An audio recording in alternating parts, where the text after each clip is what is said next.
6 خواهر از میسوری ایالات متحده رکوردشان تایید شده که بالاترین سن مجموع 6 خواهر و برادر زنده را دارا هستند.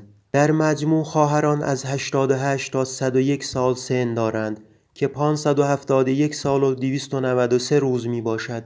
مسن‌ترین آنها نورما اکنون در اوهایو زندگی می کند، در حالی که 5 نفر دیگر لورن، ماکسین، دوریس، مارگارت و الما هنوز در میسوری زندگی می کنند. آنها در طول 9 دهه گذشته بسیاری از رویدادهای مهم را تجربه کرده‌اند، از جمله رکود بزرگ، جنگ جهانی دوم و اخیراً همه‌گیری ویروس کرونا. علی‌رغم مشاجره‌های گاه به گاه، الما می‌گوید که او و خواهرانش هیچ وقت از دست یکدیگر عصبانی نمی‌مانند. آنها در طول زندگی خود به هم نزدیک بوده‌اند و اغلب با پوشیدن پیراهن‌های شماره‌دار که نشان دهنده ترتیب تولد آنهاست با هم سفر می‌کنند.